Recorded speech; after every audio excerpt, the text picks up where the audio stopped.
Bismillahirrahmanirrahim. Assalamualaikum warahmatullahi ta'ala wabarakatuh.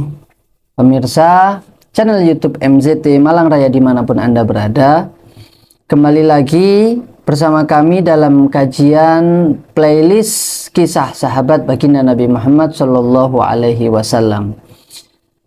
Tentunya jika di video sebelumnya kita masih bersama-sama membahas biografi, sejarah ataupun qudwah, tauladan dari kehidupan Sayyidina Ja'far bin Abi Thalib, yang mana beliau sudah menghabiskan usianya bersama keluarga beliau, istri beliau, untuk hijrah dari kota Mekah menuju negeri Habasyah yang secara letak geografisnya berada di benua Afrika. Tentunya kita bayangkan, jikalau kita bisa bayangkan perjalanan dari kota Mekah menuju negeri Habasyah yang secara geografis sekarang adalah negara Ethiopia, yang mana dahulu kala ketika dipimpin oleh Raja Najasyi adalah sebuah negara yang makmur, negara kaya raya, negara yang rakyatnya hidupnya terjamin karena dipimpin oleh seorang raja yang adil. 10 tahun beliau hidup di sana bersama keluarga dan beberapa kaum muslimin, tidak lain dan tidak bukan adalah tujuannya hanya untuk mendapatkan kenyamanan, kenikmatan dan keamanan dalam beribadah kepada Allah Subhanahu wa taala, juga dalam menganut agamanya, agama Islam seperti yang diajarkan dan didakwahkan oleh baginda Nabi Muhammad sallallahu alaihi wasallam. Setelah beliau 10 tahun hidup di sana, akhirnya sampai pada tahun ke-7 Hijriah, setelah Rasulullah hijrah ke kota Madinah, 7 tahun setelahnya Sayyidina Ja'far beserta para rombongan kaum muslimin yang hijrah menuju negeri Habasyah saat itu semuanya kembali kepada Rasulullah dan berkumpul bersama baginda Nabi Muhammad SAW di kota Madinah. Namun setelah sampai di kota Madinah dan hidup bersama baginda Nabi Muhammad SAW, seperti yang kita ketahui lewat riwayat dari Sayyidina Abu Hurairah, bahwasanya bukan hanya baginda Nabi Muhammad yang berbahagia dengan datangnya rombongan Sayyidina Ja'far bin Abi Thalib, tapi juga para kaum muslimin, utamanya dari orang-orang yang fakir, orang-orang miskin, karena mereka begitu dekat, mereka mendapatkan bantuan, mendapatkan dan merasakan kedermawanan yang diberikan oleh Sayyidina Ja'far bin Abi Thalib. Namun tidak lama setelah itu, bahkan tidak sampai genap 1 tahun, di awal tahun ke-8 Hijriah, seperti yang dikisahkan di dalam kitab yang kita kaji ini, kitab Suwar min Hayatis Sahabah karya Syekh Abdurrahman Ra'fat Basha, beliau menjelaskan di awal tahun ke-8 Hijriah, Rasulullah Shallallahu Alaihi Wasallam menyiapkan pasukan yang akan diutus untuk melakukan jihad fisabilillah di daerah yang dikenal dengan Mu'tah, atau secara geografis mungkin kita pelajari sekarang adalah terletak di negara Yordania, di ujung ataupun di pinggiran negeri Syam saat itu, yang mana Rasulullah Shallallahu Alaihi Wasallam menunjuk pasukan tersebut dipimpin, dikomandoi oleh Sayyidina Zaid bin Harithah. Sayyidina Zaid bin Harithah menjadi pemimpin komandan dari pasukan yang berjumlah kurang lebih 3.000 pasukan tersebut. Namun sebelum pasukan diberangkatkan oleh baginda Nabi Muhammad Sallallahu Alaihi Wasallam, beliau berpesan kepada kaum muslimin, jikalau in qutila Zaidun au usib fal amir Ja'far bin Abi Thalib, jikalau saja Zaid bin Harithah dijemput kematian atau syahid, maka tonggak kepemimpinan selanjutnya dipegang oleh Ja'far bin Abi Thalib. Fa in qutila Ja'far au usib fal amiru Abdullah bin Rawahah. Namun jikalau Ja'far bin Abi Thalib juga syahid, maka kepemimpinan selanjutnya dipegang oleh Abdullah bin Rawahah. Fa in qutila Abdullah bin Rawahah au usiba falyakhtaril muslimuna li anfusihim amiran minhum. Namun jikalau Abdullah bin Rawahah juga syahid, juga diundang oleh Allah Subhanahu wa taala, maka kepemimpinan tonggak kepemimpinan pasukan kaum muslimin saat itu sesuai ataupun terserah disepakati oleh kalian yang saat itu ada di sana. Maka singkat cerita, tatkala pasukan muslimin sampai di daerah Mu'tah, kota Mu'tah, maka mereka mendapati bahwasanya jumlah pasukan ataupun jumlah lawan mereka adalah rombongan atau pasukan dari bangsa Romawi, dan mereka telah menyiapkan pasukan yang jumlahnya kurang lebih dari 100.000 pasukan.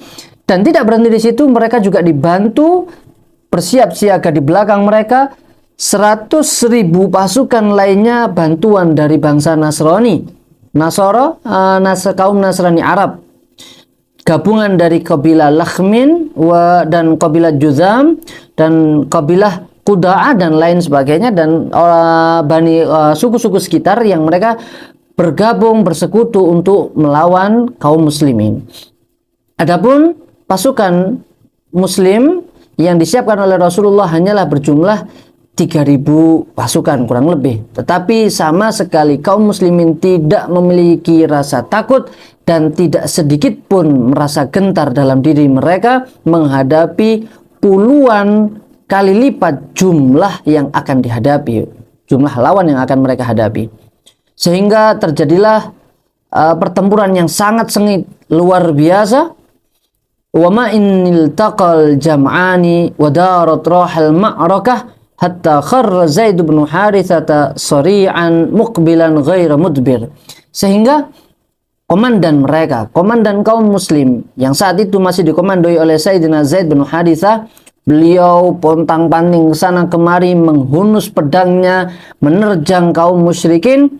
Tetapi Allah Subhanahu wa taala menentukan hal yang lebih indah untuk beliau, sehingga Allah mentakdirkan Sayyidina Zaid bin Harithah syahid di peperangan ini.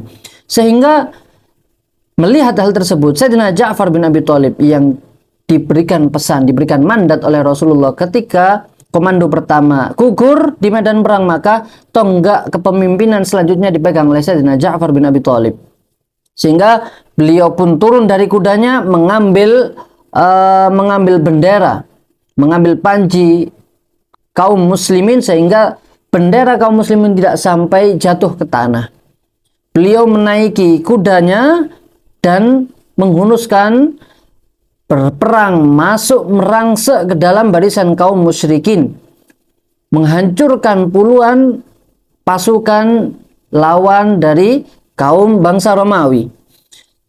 Dan beliau pun di dalam peperangan tersebut sama sekali tidak merasakan rasa takut, rasa gentar dalam dirinya, sehingga senantiasa beliau ingat kepada Allah Subhanahu wa taala, ingat kepada baginda Nabi Muhammad sallallahu alaihi wasallam, dan beliau mengayunkan pedangnya ke sana kemari mencari leher dan menumpahkan darah-darah musuh Allah Subhanahu wa taala.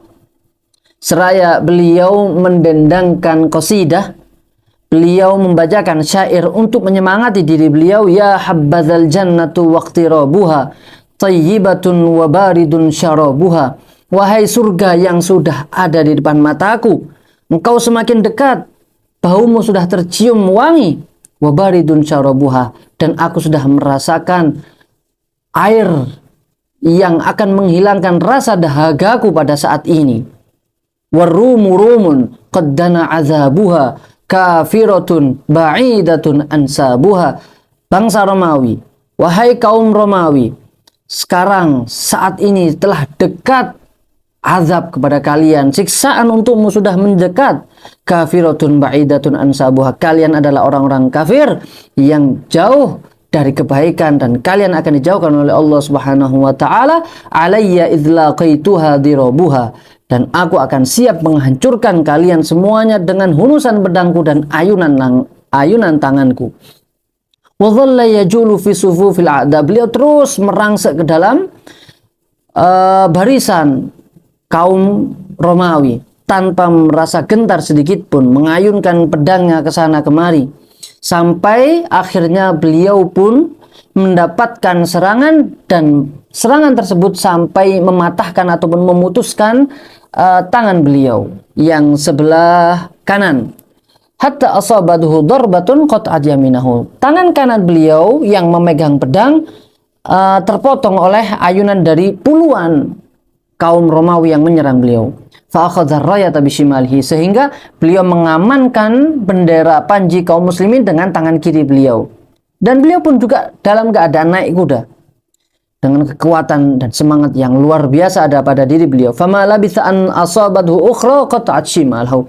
Tidak lama setelah itu pun beliau juga mendapatkan serangan karena beliau dikerumuni oleh puluhan musuh-musuh Allah Subhanahu wa taala. Tidak lama setelah tangan kanan beliau terpotong oleh pedang musuh, ternyata tangan kiri beliau juga mendapatkan serangan yang sama, sehingga beliau pun harus kehilangan kedua tangannya. Namun tidak berhenti di situ. Usaha beliau untuk melindungi panji bendera umat Islam agar tidak terjatuh ke tanah, beliau mendekap dengan tangan yang tersisa. Sehingga bendera tersebut didekap oleh tangan yang tersisa dengan dadanya. Sampai beliau mendapatkan serangan hunusan pedang yang ketiga, yang mana serangan tersebut menjadikan beliau syahid di dalam peperangan ini dan berpindah ke sisi Allah Subhanahu wa taala. Lantas kemudian bendera tersebut juga dilanjutkan dan tonggak kepemimpinan dilanjutkan oleh Sayyidina Abdullah bin Rawahah. Beliau yang ditunjuk oleh Sayyidina baginda Nabi Muhammad sallallahu alaihi wasallam, dan begitu pula hal yang sama terjadi kepada Sayyidina Abdullah bin Rawahah, sehingga terakhir kepemimpinan ataupun bendera umat Islam akhirnya dipegang oleh Sayyidina Abdullah bin Rawahah, dan kaum muslimin pun secara pelan-pelan tidak lama setelah syahidnya Sayyidina Abdullah bin Rawahah juga menghentikan ataupun bertahan secara pelan-pelan menghadapi peperangan yang sangat sengit ini. Sampai singkat cerita, kabar syahidnya Sayyidina Abdullah bin Rawahah, syahidnya Sayyidina Zaid bin Harithah, juga syahidnya sepupu beliau Sayyidina Ja'far bin Abi Thalib sampai kepada Rasulullah Shallallahu Alaihi Wasallam. Maka beliau pun sangat sedih mendengarnya. Tidak lama setelah itu baginda Nabi Muhammad berangkat ke rumah Ja'far bin Abi Thalib. Beliau menemui istri daripada Sayyidina Ja'far bin Abi Thalib, yaitu Sayyidah Asma. Sayyidah Asma saat itu sedang memandikan anak-anaknya, juga merawat anak-anaknya, menyiapkan makanan untuk mereka. Setelah itu Sayyidina Asma bintu Umais bertemu menghadap kepada Kanjeng Nabi Muhammad Shallallahu Alaihi Wasallam dengan wajah tersenyum karena melihat baginda Nabi Muhammad. Tetapi Sayyidah Asma melihat raut wajah Rasulullah yang menyimpan sebuah kesedihan. Tetapi Sayyidah Asma tidak berani untuk bertanya karena beliau khawatir akan mendengar kabar yang tidak beliau inginkan. Kemudian anak-anak dari Sayyidina Ja'far bin Abi Thalib dipanggil oleh Rasulullah, kemudian dipeluk semuanya satu persatu, semuanya dipeluk dan diciumi oleh baginda Nabi Muhammad Shallallahu Alaihi Wasallam satu persatunya. Kemudian setelah beliau menciumi mereka satu persatu, Rasulullah menangis sambil memeluk dan mencium putra-putra Sayyidina Ja'far bin Abi Thalib. Beliau menangis. Ketika beliau menangis, ditanyalah oleh Sayyidah Asma, "Abalaghaka an Ja'far wa sahibihi syai'un?" Wahai baginda Rasulullah, apakah engkau telah mendengar sebuah kabar tentang suamiku dan kedua sahabatnya, pemimpin kaum muslimin yang memegang kepemimpinan bagi mereka yang berangkat ke kota Mu'tah? Qala na'am, laqad istashhadu hadzal yaum. Iya, aku telah mendengar bahwasanya mereka telah syahid di jalan Allah Subhanahu wa taala dan semuanya telah diundang menuju Rafiqil A'la di sisi Allah Subhanahu wa taala. Mendengar hal tersebut, maka hilanglah senyuman di putra-putri Sayyidah Asma. Mereka menangis bersama dengan ibunya melihat ataupun mendengar kabar. Mereka menangis bersama dengan baginda Nabi Muhammad Shallallahu Alaihi Wasallam, dan Rasulullah pun juga menenangkan hati mereka, dan Rasulullah juga bersama-sama memeluk putra putri daripada Sayyidina Ja'far bin Abi Thalib. Setelah itu Rasulullah tidak berhenti berdoa bersama di hadapan Sayyidah Asma, di hadapan putra putri beliau. Rasulullah bersabda, Allahumma khluf Ja'faran fi waladih, Allahumma khluf Ja'faran fi ahlih. Beliau mengulang-ulang doa tersebut, ya Allah, gantikanlah Ja'far untuk anak-anaknya, ya Allah, gantikanlah untuk Ja'far ini bagi keluarganya, berikanlah ganti yang lebih baik untuk mereka. Tidak lama setelah itu Rasulullah melihat ke atas dan beliau tersenyum, sedikit tersenyum. Dari lisan beliau, dari bibir beliau yang indah, dan beliau bersabda, laqad ra'aitu Ja'farun fil jannah. Beliau berucap, beliau bersabda di hadapan putra putri Sayyidah Asma dan juga Sayyidah Asma, beliau bersabda, laqad ra'aitu Ja'farun fil jannah. Aku telah melihat Ja'far di surganya Allah Subhanahu wa taala. Lahu janahan mudarrajani biddima. Dia memiliki dua sayap yang terlintas ataupun tercoret dengan darah syahidnya. Wa huwa masbughul qawadim. Juga sayapnya yang lebar, kemudian memiliki bulu-bulu yang indah yang berwarna-warni. Tatkala Sayyidina Ja'far bin Abi Thalib gugur di jalan Allah Subhanahu wa taala, kedua tangannya terpotong, maka Allah Subhanahu wa taala menggantikannya di surganya dengan beliau memiliki dua sayap yang indah dan menunjukkan darah jihad beliau sebagai bukti bahwasanya beliau gugur di jalan Allah Subhanahu wa taala.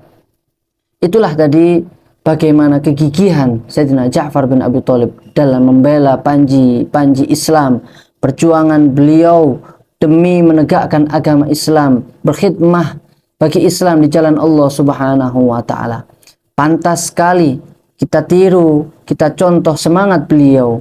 Bagaimana beliau dari awal hijrah dari kota Mekah menuju negeri Habasyah. Bagaimana keberanian beliau menghadapi Raja Habasyi dan mengatakan sejujurnya, menyampaikan dakwah Islam dalam Al-Quran apa yang beliau pelajari, sehingga sampai beliau kembali di hadapan baginda Nabi Muhammad SAW. Tidak lantas beliau berleha-leha menikmati kenyamanan dunia yang beliau dapatkan setelah beliau hijrah, tapi beliau terus berkhidmah, berjuang di jalan Allah Subhanahu wa taala hingga akhirnya beliau diundang oleh Allah Subhanahu wa taala dalam keadaan syahid. Sungguh kisah yang sangat mulia. Mudah-mudahan kita semuanya bisa mengambil pelajaran dan mencontoh apa yang dicontohkan oleh Rasulullah tatkala saudaranya, umatnya, muridnya mengalami musibah, beliau bertakziah kepada keluarganya.